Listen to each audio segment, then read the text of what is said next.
Constant brainstorming है कि अब मैं क्या खाऊं। भूख होती है फिजिकल पेन के साथ या फिजिकल सिम्टम के साथ आती है। आपने देखा होगा स्ट्रेस ईटिंग करते हैं। यस। बहुत सारे लोग स्ट्रेस में आइसक्रीम का पूरा पूरा टब खा जाते हैं, फिर बना के रखा हुआ है, आप डिफरेंशिएट नहीं कर पाते ये रियल फूड है या नहीं। सब फूड ग्रुप्स इनकॉर्पोरेट करें अपनी डाइट में। क्या आप महसूस करते हैं कि आप हर वक्त खाने के बारे में सोचते रहते हैं? ये तो है वैसे। पेट भरने के बावजूद दिमाग में मुसलसल यही सवाल गर्दिश करता रहता है कि अब क्या खाऊं, और माहिरीन अब इस कैफियत को फूड नॉइस कहते हैं। और ये भी देखेंगे कि क्या ये कैफियत लाहौर और उसके गिरदोनवा में ज़्यादा पाई जाती है, गुजरांवाला की हद तक, या फिर ये हर जगह ही है। तो जनाब ये जानेंगे कि ये क्या कोई बीमारी तो नहीं है, या फिर ये कोई ज़हनी कैफियत का नाम है जिसमें बार बार खाने के ख्यालात आते हैं, जिस्मानी भूख के बगैर भी हमारे दिमाग पर ये ख्यालात हावी रहते हैं। और अगर हम इनसे बचने की कोशिश करें तो सोशल मीडिया पर कोई खाने पीने वाली चीज़ें ऐसी आती हैं, और रात को 12 के बाद तो वैसे ही आती हैं। तो आज के जदीद दौर में जनाब ये देखेंगे कि खाने की दस्तयाबी, सोशल मीडिया पर फूड वीडियोस और सख्त डाइट कल्चर ने इस मसले को बहुत ज़्यादा बढ़ा दिया है। इस अहम टॉपिक पर बात करेंगे कि फूड नॉइस क्या है, इसके असरात क्या हैं और इससे निपटना कैसे है। तो हमारे साथ मौजूद हैं nutritionist doctor Ishal Saqib. Doctor Ishal, welcome to Suno Pakistan, good morning. बताइएगा कि ये फूड नॉइस और आम भूख, इनको हम किस तरह से अलग कर सकते हैं, इनमें बुनियादी फ़र्क क्या है दोनों? अच्छा, फूड नॉइज जो बेसिकली आजकल बहुत ज़्यादा हो गई है, बहुत ज़्यादा लोगों में ये चीज़ पाई जाती है। ये ऑब्वियसली ये मेंटली रिलेटेड सिचुएशन है। इसमें ये होता है कि आप कांस्टेंट थॉट्स होती हैं आपको फूड की, यानी कि आप हर वक्त खाने के बारे में सोच रहे होते हैं। अगर आपने नाश्ता कर लिया तो आप सोच रहे हैं कि लंच क्या करना है, लंच कर लिए तो आप स्नैक के बारे में सोचने लगे। तो एक कांस्टेंट ब्रेनस्टॉर्मिंग है कि अब मैं क्या खाऊं। और उसके अलावा जो अगर आप भूख से डिफरेंशिएट करने को कह रहे हैं, तो भूख जो है ऑब्वियसली जब आपको भूख लगती है, जब आपकी बॉडी लो ऑन एनर्जी होती है, जब आपकी ग्राउलिंग स्टार्ट होती है आपके स्टमक के अंदर, तो फिर उसको भूख को कैटेगराइज करते हैं। जो भूख होती है फिजिकल पेन के साथ या फिजिकल सिम्टम के साथ आती है, वेयर जो फूड नॉइज है वो कोई सिम्टम नहीं होती, वो एसिम्टोमेटिक होती है। वो सिर्फ आपकी थॉट्स होती है जो आपको प्रोवोक कर रही होती हैं खाने के लिए। तो इससे ऑब्वियसली सोशल एंजाइटी भी बिल्ड होती है। वेयर जो नॉर्मल हंगर होती है उसमें सिर्फ आप ये कि जब आपको भूख लगती है, आप खाना खाते हैं, आपने खाना खा लिया, सैटिस्फैक्टरी लेवल रीच कर गया, तो you are more than enough, आप सेल्फ सफिशिएंट हो जाते हैं और उसके अलावा आपको और खाने की जरूरत नहीं पड़ती। वेयर फूड नॉइज में ये होता है कि आपको कॉन्स्टेंटली दिल करता है, अब मैंने फॉर एग्जाम्पल सेवरी खा लिया, मुझे मीठा खाना चाहिए। अब मीठा खा लिए तो ड्रिंक पीनी चाहिए, पानी नहीं, किसी और चीज से प्यास बुझेगी। लेट्स से कोई कोल्ड ड्रिंक है, उसी को पी के मेरी प्यास बुझेगी। तो ये बेसिकली इनमें डिफरेंस है। फूड नॉइस होती है, और या फिर ये कह लें कि भूख में जो है वो पेट से आवाजें आती हैं और फूड नॉइस में दिमाग से आवाजें आ रही होती हैं। बिल्कुल ऐसा ही कुछ होता है। ऐसे ही है। अच्छा इशल, ये कोई नई जो टर्म है ये अभी इन्वेंट हुई है या पुराने वक्तों में भी ऐसा कुछ होता था, या अब ऑप्शंस इतनी आ गई हैं, खाना इतना देख लिया जिसकी वजह से ये एक नई टर्म हम सुन रहे हैं कि फूड नॉइस भी कोई चीज़ होती है?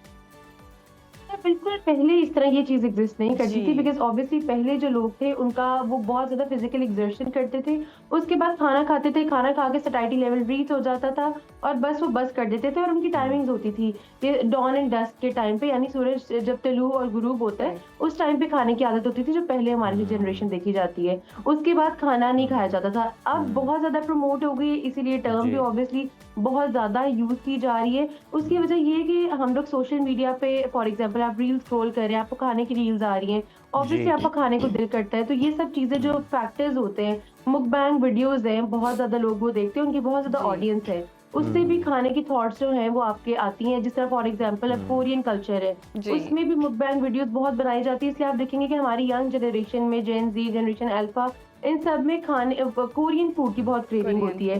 तो जो ये फूड नॉइज होती है ना, बेसिकली क्रेविंग स्पेसिफिक होती है। लेट्स से कि हम कहते हैं कि हमें नॉर्मली भूख लगी है तो हम कहते हैं कि अंडे खा लेते हैं या फिर लेट्स से रोटी खा लेते हैं, लेकिन फूड नॉइज में होता है कि आप सिर्फ क्रेव ही रामेन को कर रहे होते हैं या सिर्फ बिरयानी की क्रेविंग हो रही है, आपको उसी चीज को खा के आपकी भूख खत्म होगी। अगर आप वो पर्टिकुलर चीज नहीं खाते तो you will end up eating a lot of other stuff and then you will end up eating biryani या फिर चॉकलेट या फिर रामेन जो आपने सोचा हुआ अपने माइंड में। तो ये फूड नॉइज है और ये ऑब्वियसली बहुत ज्यादा एक्सटर्नल फैक्टर्स जो है वो उसमें बहुत ज्यादा काउंट करते हैं, जो कि अब बहुत ज्यादा प्रेवलेंट हो गया सोशल मीडिया की वजह से। डॉक्टर इशल, बिल्कुल सोशल मीडिया का भी किरदार है, उसके अलावा भी बहुत सारे किरदार हैं, उन पर बात करेंगे। जैसे मतलब आपने बात की, बड़ी अच्छी एग्जांपल दी कि पहले इतनी ऑप्शंस नहीं थी, लिमिटेड चीजें होती थी और बंदा कहता था यार ये खाना ही है तो इससे पेट ही भरना है ना, तो भर लेते हैं। कम खाते थे लोग और सादा ग़िज़ा खाते थे। अब तो ऑप्शंस एक तो बहुत ज़्यादा है, और फिर रेस्टोरेंट के जो मेन्यूज़ हैं वो इतने ज़बरदस्त हैं, इतने ज़्यादा हो चुके हुए हैं कि पहले तो आपको समझना पड़ता है कि ये है क्या ये कौन सी फैंसी चीज़ है। और फिर जब इतनी ऑप्शन आती है तो बंदा कहता है यार ये सब मैंने ट्राई ज़रूर करना है, एक ही ज़िंदगी है, ये ना हो कुछ मिस हो और मैं निकल जाऊँ। बिल्कुल ऐसे ही है।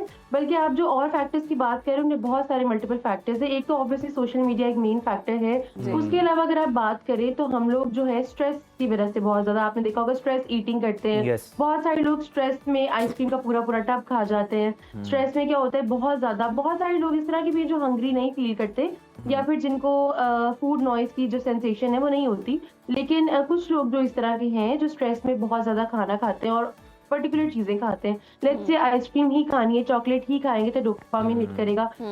एक और फैक्टर ये भी है कि हम लोग स्नैक्स और अब ये बहुत ज्यादा जो हमें बिस्किट्स मार्केट में अवेलेबल हैं या फिर फास्ट फूड अवेलेबल है, उसकी वजह से क्या होता है कि कांस्टेंट डोपामिन हिट होते हैं, यानी प्लेजर का जो हार्मोन है वो आपको ऑब्वियसली बार बार वो रीच करता है। तो उसकी वजह से क्या होता है कि आपको कॉन्स्टेंटली दिल करता है दोबारा से डोपामिन हिट का, दोबारा से आपको जो हार्मोनल इम्बैलेंस है वो हो जाता है। हमारे दो हार्मोन्स हैं, ग्रेलिन है, लेप्टिन है, इन दोनों हार्मोन्स का काम है हमें हंग्री फील करवाना या फिर फीलिंग ऑफ फुलनेस देना। इसकी जो है हमारे डिस्ट्रप्शन हो गई हुई है बिकॉज ऑफ ऑब्वियसली हम सोते नहीं है प्रॉपर, लैक ऑफ स्लीप की वजह से भी हो सकता है, पीसीओएस की वजह से भी हो सकता है, पॉलिसिस्टिक ओवरी सिंड्रोम की वजह से। उसके अलावा और मल्टीपल फैक्टर्स हैं। आप प्रॉपर एक्सर्शन नहीं कर रहे, आप खाने के बाद वॉक नहीं कर रहे, आपका पानी का इंटेक अच्छा नहीं है, या फिर अगर आप डाइटरी पैटर्न इस तरह के फॉलो करें जिसमें प्रोटीन बहुत ज्यादा है या कार्बोहाइड्रेट्स बहुत कम है, या फिर प्रोटीन और कार्बोहाइड्रेट्स दोनों ही नहीं है, सिर्फ वेजिटेबल्स हैं, या फिर सब कुछ है लेकिन ऑयल नहीं है, तो जब आप एक फूड ग्रुप निकाल देते तो भी इस फीलिंग का बहुत ज्यादा बढ़ जाना एक बहुत कॉमन फैक्टर है। बिकॉज ऑब्वियसली जब आप एक एम्पल डाइट नहीं ले रहे तो ये सब फैक्टर्स बहुत ज्यादा ग्रो कर जाते हैं। इशल, ये वाला फैक्टर कितना डोमिनेट करता है कि हम देखते हैं सादे सादे खानों के भी ना नाम बड़े इतने एक्सपेंसिव और इतने मज़ेदार से लिखे होते हैं, वो बड़ा अट्रैक्ट करते हैं। मेरे साथ इवन ऐसे, और मेरी फ्रेंड थी, उनके फादर ज़रा इतना एक्सपोजर नहीं था रेस्टोरेंट का, उनको हम ले गए तो वो दिल कुशा लिखा हुआ था, उन्होंने कहा जी हम यही खाएंगे, दिल कुशा, कुछ दिल कर रहा है खाने को, और वो पता चला साग था, आम घर में खाता। तो ये कितना ज़्यादा फैक्टर जो है वो डोमिनेट रेस्टोरेंट्स में जाए इस तरह के नाम हो। बिल्कुल ऐसे ही है, रेस्टोरेंट्स में जाएं नाम भी इस तरह के होते हैं, बल्कि हमारे पाकिस्तान में कम है। अगर हम बाकी कंट्रीज में देखें तो उन्होंने फूड का फॉर एग्जांपल लेट्स से एक राइस की डिश है विद प्रॉन्स इन इट, तो उन्होंने प्रॉपर वो स्ट्रक्चर 3D स्ट्रक्चर बना के रखा हुआ है। आप डिफरेंशिएट नहीं कर पाते ये रियल फूड है या नहीं, तो लोग जनरली मेन्यूज देखे बगैर उन चीजों को देख के ज्यादा पिक कर रहे होते हैं ऑप्शंस। तो उसमें क्या होता है कि जब आप इस तरह के ऑप्शंस कॉन्स्टेंटली देखते हैं और आपको ऑब्वियसली देख के खाने को जो दिल करता है वो बहुत ज्यादा प्रोवोक करता है उस फीलिंग को। आपने नहीं भी खाना, you passing by a mall या फिर आप किसी रेस्टोरेंट के बाहर से गुजरे हैं, इस तरह के 3D साइंस होंगे या इस तरह की एडवर्टाइजिंग होगी, या ऑब्वियसली जैसा माम ने बताया कि नाम इतने फैंसी होते हैं कि आपको एक अल्टीमेट सी एक अर्ज होती है कि हम इसको ट्राई करें, ये आखिर है क्या। तो जो है बहुत ज्यादा इस चीज से ऑब्वियसली प्रोवोक होता है। देन अगेन सोशल मीडिया बहुत ज्यादा फैक्टर कंट्रीब्यूट करता है। अब everything is on social media. For example अब स्नैपचैट है, आप फ्रेंड्स हैं, कोई एक फ्रेंड है खाने के लिए गई है और कोई फैंसी रेस्टोरेंट है विद अ डिश, तो ऑब्वियसली बाकी फ्रेंड्स को जब वो स्नैप सेंड करेंगे तो सब में अल्टीमेट अर्ज होगी, तो ये भी एक बहुत कंट्रीब्यूटिंग फैक्टर है। अच्छा इशल, चीनी, नमक और प्रोसेस ग़िज़ाएं ये हमारे दिमाग को, हमारी बॉडी को ये किस तरह से मुतासर करती है? अच्छा, शुगर जो है ना बेसिकली वो हाइपर एक्टिविटी कॉज कर देती है। अगर आप बच्चों की बात करें उनमें भी, बड़ों की बात करें उनमें भी, हमें एक शुगर रश होने लग जाता है। और जिन लोगों को आपको पता है आदत हो जाए, लेट्स से आप पहले शुगर नहीं खाते थे लेकिन अब आपने कॉन्स्टेंटली आदत बना ली खाने के बाद थोड़ा सा इशल, ये सुस्त लोगों के लिए, सुस्त लोगों को शुगर खिलाना ठीक है? मीठा खाएं। अगर ये हाइपर एक्टिव करती है तो सुस्त लोगों को शुगर खिलाना ठीक है थोड़ी बहुत? नहीं, सुस्त लोग हाइपर एक्टिव और तरह से हो जाएंगे। हाइपर एक्टिविटी की भी फॉर्म्स हैं। मतलब ये नहीं है कि आप फिजिकली बहुत ज्यादा एक्सर्ट करने लग जाते हैं, एट टाइम्स ब्रेन की हाइपर एक्टिविटी हो जाती है, एट टाइम्स कॉन्स्टेंट थॉट्स आने लग जाती हैं। बहुत ज्यादा थॉट्स आपके माइंड में स्ट्राइक करेंगी, बहुत ज्यादा पुरानी बातें भी याद आ सकती हैं। लाजमी नहीं कि फिजिकल एक्सर्शन हो, डिपेंड करता है, पर्सन टू पर्सन वेरी करता है। तो इसी तरह के नमक की बात की जाए, जो सॉल्ट वाली बहुत ज्यादा या फिर हिडन सॉल्ट जो है, हमें एट टाइम्स इतना सॉल्टी खाना नहीं लग रहा होता लेकिन वो हिडन सॉल्ट होता है जिसमें मोनोसोडियम ग्लूटामेट यानी चाइनीज सॉल्ट है। अब भी इंडस्ट्री में बहुत जगह एट टाइम्स यूज हो रहा होता है, जो हम लोग पाकिस्तान में बैन है वैसे मिलना, लेकिन इंडस्ट्री में फिर भी यूज हो रहा होता है MSG। तो इसीलिए जो है ये एमएसजी भी हिडन सॉल्ट होते हैं, इससे बहुत ज़्यादा ब्लड प्रेशर राइज करने के चांसेस होते हैं। अच्छा। अगेन आपकी बॉडी जो है वो बहुत ज़्यादा नाइट्रेट्स जब उसे मिल रहे होते हैं तो वो भी डिस्ट्रक्शन कॉज कर देता है, वाटर रिटेंशन भी हो जाती है, तो इस तरह ये बहुत ज़्यादा इफेक्ट कर रहा होता है। Plus Right. अगर बहुत ज़्यादा फैटी खाना भी खाते हैं तो अगेन वो ऑब्वियसली एक फैट की सर्टेन अमाउंट आपकी बॉडी में रिक्वायर्ड है, ठीक। उसके अलावा जो भी आप फैट खाएंगे वो बॉडी में एक्यूमुलेट होता रहेगा, वो भी डेंजरस है आपके हार्ट के लिए, आपकी आर्टरीज के लिए, कोलेस्ट्रॉल लेवल को बहुत इंक्रीज कर देगा, कार्डियक अरेस्ट के चांसेस बहुत ज्यादा हो जाते हैं। तो ये सब फैक्टर्स है, जब ये मॉडरेशन में लिए जाएंगे तो आपकी बॉडी को कोई भी मसला नहीं करेंगे। इसीलिए कोई भी फूड ग्रुप रिस्ट्रिक्ट नहीं करना चाहिए, रिस्ट्रिक्शन की वजह से Right. फूड नॉइज जैसी चीजें जनरेट करती है जिससे आपको अच्छा ऑटोमेटिकली ईशल, लास्टली बताइएगा इससे निमट कैसे सकते हैं, डाइट क्या हो सकती है अमली तौर पर, अगर ऐसे हमें क्रेविंग हो एकदम से दिल करे तो क्या करना चाहिए? इस आवाज को खामोश कैसे किया जा सकता है या कम कैसे किया जा सकता है? अच्छा,